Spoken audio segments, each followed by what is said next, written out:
Welcome to my new blog. তো আমরা গেছিলাম কুম্ভ মেলাতে, মহাকুম্ভে, প্রয়াগরাজ। তো সেখানে গিয়ে আমরা এই অমৃত স্নান করেছি প্রয়াগরাজে, ত্রিবেণী সঙ্গমে গিয়ে। তো এখানে তো প্রচুর ভিড় ছিল বলে সেরম একটা ব্লগ বানাতে পারিনি, যতটুকু বানিয়েছি সবটাই তোমাদের সঙ্গে শেয়ার করব। তো আস্তে আস্তে তোমরা দেখতে পারবে, আমি এক এক করে ভিডিওগুলো শেয়ার করব। আর ফেসবুকেতেও এখনও আমি অনেক ভিডিও মোটামুটি শেয়ার করেছি। তোমরা যারা যারা ভাবছো যে এখানে গেলে ভীষণ ভয়ানক পরিস্থিতি হবে, তেমন কিছুই না। এখানকার ব্যবস্থা খুব ভালো করা আছে, কিন্তু তোমরা গেলে যেতেই পারো। এখানে কিন্তু খুব ভালো পরিষেবা আছে।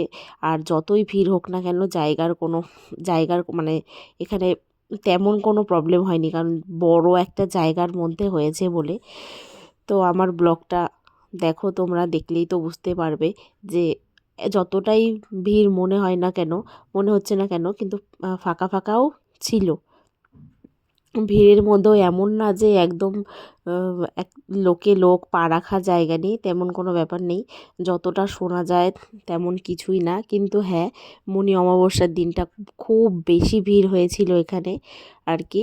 তো তারপরে ওই ভিড় দেখেই আর কি প্রশাসন ভালো ব্যবস্থা নিয়েছিল। ওই দিনের ভিড়ের পরে এখন কোনো প্রবলেম নেই তেমন করে। তোমরা যারা যারা এখনও ভাবছো যেতে চাইছো, এখনও দুটো হয়তো তিথি বাকি আছে স্নানের, যেতেই পারো, অবশ্যই যাও। খুব ভালো লাগবে এখানে গিয়ে স্নান করলে, একটা পজিটিভ থিঙ্কিং পাওয়া যায়। সত্যি স্নান করার পর মনটাই একটা অন্যরকম শান্তি পায়। গলা শুনে তো বুঝতেই পারছো আমার প্রচণ্ড ঠান্ডা লেগেছে। ওখানে দিনের বেলায় এত গরম আর রাতের বেলায় প্রচণ্ড ঠান্ডা। আর জলটা তো মানে এত ঠান্ডা ছিল। তারপর যেই নেমে একটা ডুব দিয়েছিলাম, তারপর থেকেই আর কোনো ঠান্ডা লাগছিল না।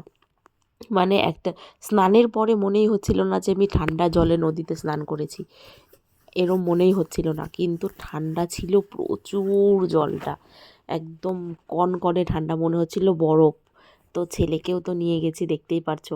সবাই ভয় পেয়েছিল বাচ্চা নিয়ে যাব বলে। তো আমিও প্রথমে ভয় পেয়েছিলাম, কিন্তু আমরা এখান থেকে সব কিছু ঠিক করে গেছি, হোটেল থেকে শুরু করে।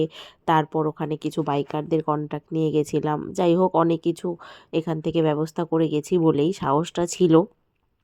আর ওখানকার হোটেলের, আমরা যেই হোটেলে ছিলাম সেখানকার হোটেলের লোকটা এত ভালো ছিল, অনেক কিছু আমাদের হেল্প করেছে। আর যাওয়ার আগের থেকেই হেল্প করেছে, অনেক কিছু ইনফরমেশন দিয়েছে বলে আমাদের কোনো তেমন একটা প্রবলেম হয়নি।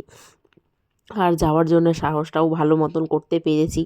আর আমি তো মানে আমার মন থেকেই চাইছিল যে না, আমি পারবো, যেতে পারবো।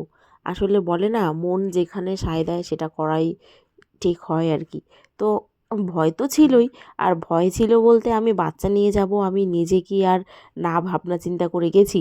আমি ভেবেই গেছি যদি কোনো প্রবলেম হয়, লাগে হোটেলেই বসে থাকবো, স্নানেও যাব না, কোথাও কিছুই করব না। কিন্তু আমার মন বলেছে সব কিছু ঠিক হবে, আর আমার মন যেটা বলে সেটা এখন পর্যন্ত আমার সঙ্গে সেটাই সেরমই হয়েছে। তো মন বলেছে জন্যেই আমি গেছি, তাই তেমন কোনো ভয় আমার লাগেনি। আর এখানে গিয়ে স্নান করে তো খুব ভালো লেগেছে। আর ছেলেকে তো দেখতেই পারছো, কোলে নিয়ে দাঁড়িয়েছি আমরা। ছেলে তো জল দেখে আর কি নামার জন্যে পাগল হয়ে গেছে, ও কতক্ষণে নামবে।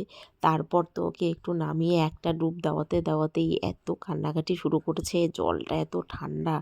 আর কোনো দিনও নদীতে স্নান করেনি, এই প্রথম ওর এই প্রয়াগরাজে গিয়ে স্নান করা, তাও আবার এত ভালো একটা তিথিতে। প্রয়াগরাজে গিয়ে আমার ছেলে ত্রিবেণী সঙ্গমে, মহাকুম্ভ 2025-এ স্নান করেছে। 144 বছর পরের এই মহাকুম্ভে আমি, আমার ছেলে, স্বামী, তিনজনে একসঙ্গে স্নান করতে পেরেছি। সত্যিই খুব ভালো লেগেছে। তো নেক্সটে আরও কিছু ভিডিও আসবে, তোমরা সেখান থেকেও দেখতে পারবে আমরা ওখানে গিয়ে আরও কি কি করেছি। এই ভিডিওটা কেমন লাগলো অবশ্যই লাইক কমেন্ট করে জানিও। আর বাকি ভিডিও আমি আস্তে আস্তে পোস্ট করতে থাকবো। দেখতেই পারছো ছেলেকে এই যে এখন স্নান করাচ্ছিলাম। ভিডিওটা কেমন লাগলো অবশ্যই জানিও।